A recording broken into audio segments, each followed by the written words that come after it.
Iran और Israel की जंग के चौथे दिन आज इस वक्त जब हम ये वीडियो कर रहे हैं, ईरान ने इसराइल के ऊपर 140 से ज़्यादा मिसाइल्स और ड्रोन से हमला किया है और इसराइल के कई सारे शहरों को, ख़ास तौर से हाइफा और तेल अवीव समेत दूसरे शहरों को निशाना बनाया गया है। यहाँ जो वीडियो आप देख रहे हैं ये इस वक्त के हुए हमले की ताज़ा तस्वीरें हैं, ताज़ा वीडियो है बिल्कुल, जो अभी हमला हुआ है। इसराइल में बड़ी तादाद में मौतें हुई हैं, लेकिन इसराइल की तरफ से चूँकि मीडिया को पूरी तरह बैन कर दिया गया है और जो विदेशी पत्रकार हैं उनके आने पर भी बैन लगा दिया गया है और वो वहाँ पर आकर के किसी तरह की कोई कवरेज नहीं कर सकते हैं। तो अभी तक जो पुष्टि हुई है इसराइल के अंदर वो 24 लोगों की मौत की पुष्टि हुई है। 592 घायल बताए जाते हैं, जिसमें से 10 लोगों की हालत बहुत ज़्यादा क्रिटिकल है। चाइना ने फौरी तौर पर बयान जारी करके कहा है कि इसराइल को इस जाहिरियत को रोक देना चाहिए, बंद करना चाहिए। ईरान की बॉम्बिंग से इस वक्त इसराइल के अंदर भारी खौफ है और ये जो इस वक्त आप तस्वीरें देख रहे हैं, वीडियो देख रहे हैं, यह वीडियो ईरान के अंदर का वीडियो है। ईरान के स्टेट टेलीविज़न के हेडक्वार्टर पर इसराइल की तरफ से बॉम्बिंग की गई थी दिन के वक्त में, ये उसी की तस्वीरें हैं। और अभी जो आगे थोड़ा फुटेज देखेंगे उसमें न्यूज़ एंकर जैसा खबर पड़ रही थी वो उस वक्त की तस्वीरें हैं। जंग इस वक्त बहुत ही शिद्दत के साथ चल रही है। वहीं हम ये बता दें कि इस दौरान बहुत बड़े लेवल पर प्रोपेगेंडा किया जा रहा है सोशल मीडिया पर और ईरान के ख़िलाफ़ ये प्रोपेगेंडा किया जा रहा है। वो कौन लोग हैं आसानी से समझा जा सकता है, ये सब वही हैं जो इसराइल का समर्थन करते हैं।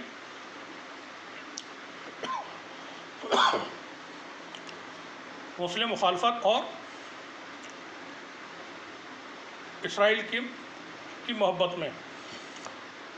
ईरान और रूस के दरमियान बहुत ही स्ट्रेटेजिक कई सारे मामलों पर आज समझौता हुआ है, एग्रीमेंट साइन हुए प्रेसिडेंट पुतिन और ईरान के टॉप ऑफिशियल्स के दरमियान।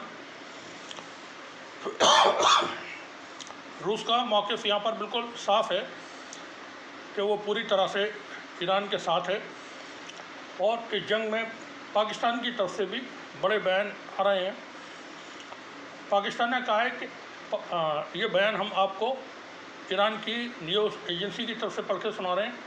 Pakistan, if the situation worsen we will definitely respond, यह बयान पाकिस्तान की तरफ से है। वहीं ये बता दें आपको 20 मुस्लिम ममालिक ने कंडेम किया है, एक साझा बयान जारी करके इसराइल के हमलों को, जो ईरान के ऊपर हमले किए गए उसमें 20 मुल्कों ने। वहीं एक ख़बर ये भी है कि डोनाल्ड ट्रंप ने ईरान से कहा है कि वो डील करे और ये बयान उन्होंने दिया है। साथ ही उन्होंने कहा कि हम इसमें कोई ज़्यादा रोल प्ले नहीं करने जा रहे हैं, लेकिन ईरान और इसराइल दोनों ये आपस में सीज फायर करें। 20 इस्लामिक मुल्कों ने एक साझा बयान जारी करके इसराइल के ख़िलाफ़ बयान जारी किया और कंडेम किया है इसराइल के हमलों को जो ईरान के ऊपर किए गए। इन मुल्कों में ईरान है, सऊदी अरब है, तुर्की है, पाकिस्तान है, कतर है, Iraq, Egypt, Jordan, Algeria, Malaysia, Indonesia, Lebanon, Syria, Oman, Kuwait, UAE, Morocco, Bangladesh, Tunisia और बहरीन। वहीं इसराइल का जो लार्जेस्ट ऑयल रिफाइनरी है वो कम्प्लीटली पूरी तरह से शट डाउन कर दिया गया है। यहाँ पर ईरान की तरफ से बड़ा हमला किया गया था, 3 लोगों की मौत हुई है और यूएस मिलिट्री ने बहुत साफ तौर पर कहा है कि वो कतर में जो उनका एयर बेस है उसका इस्तेमाल ईरान के ख़िलाफ़ नहीं करेंगे और 32 अपने जो फाइटर प्लेन्स हैं वहाँ पर उन्होंने रीडिप्लॉय किया है अमेरिका ने। ईरान की तरफ से जो ताज़ा हमले किए गए उसमें इसराइल का एयर डिफेंस सिस्टम पूरी तरह से एक बार फिर नाकाम हुआ है और उसके जो वीडियोज़ आ रहे हैं सोशल मीडिया पर इस वक्त भरमार हो गई है उन वीडियोज़ की, जिसमें दिखाया गया है कि आयरन डोम या और जो भी कोई उनके अपने एयर डिफेंस सिस्टम है वो ईरान के मिसाइल्स को इंटरसेप्ट नहीं कर पा रहे हैं और वो खुद ही ब्लास्ट हो गया। जिस वक्त फायर किया गया था तो थोड़ी देर फ्लाई करने के बाद वो अपनी ही आबादी के ऊपर जा गिरा। IDF ने कंफर्म किया है कि एक बड़ा हमला ईरान की तरफ से किया गया है इसराइल की टेरिटरी को टारगेट करके। पूरे इसराइल में इस वक्त रेड अलर्ट जारी किया गया है और सिविलियंस को आदेश दिया गया है पूरी तरह से इमीडिएटली वो बंकर्स में चले जाएं और घरों से बाहर न निकलें।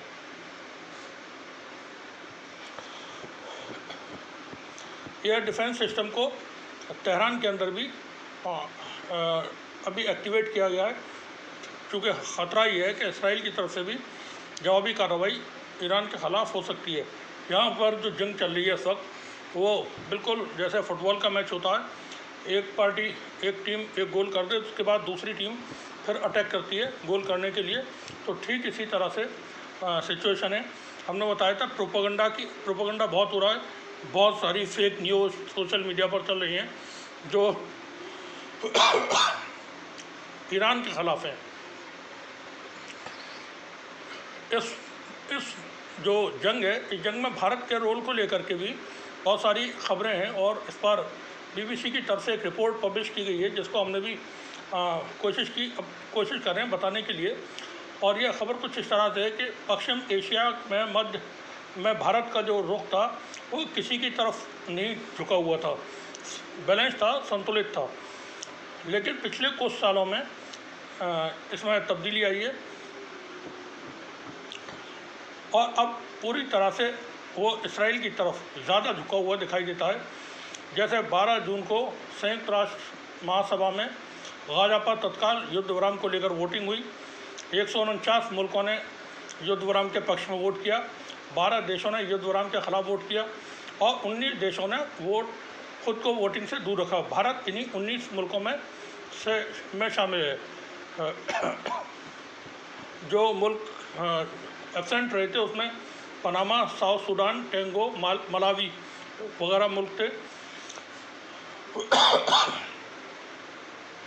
तो भारत का जो रुख है इसराइल को लेकर के उस पर बहुत सारे सवाल खड़े हो रहे हैं कि भारत की पॉलिसी में इतना ज़्यादा चेंज आया है कि वो पूरी तरह से इस वक्त वो प्रो इसराइल हो गई है। और चूँकि बुरे वक्त में जब भी कोई किसी के ऊपर बुरा वक्त हो तो वो ऐसे में अपने दोस्तों को याद करता है। तो जैसे ही जंग हुई, इसराइल ने हमला किया ईरान पर, तो सबसे पहले इसराइल की तरफ से, नेतन्याहू की तरफ से टेलीफोन कॉल की गई भारतीय प्रधानमंत्री को। इससे मालूम हो जाता है कि दोनों मुल्कों के या दोनों नेताओं के रिश्ते कितने गहरे हैं। और ये रिश्ते अभी भारत और पाकिस्तान के दरमियान जो 3.5 दिन की जंग थी उस दौरान भी देखने को मिले। मीडिया में बहुत सारी इस तरह की खबरें हैं कि भारत में जो हमला किया था पाकिस्तान के ऊपर आतंकवादी ठिकानों पर, उसमें इसराइल के एक्सपर्ट्स, इसराइल के हथियार शामिल थे।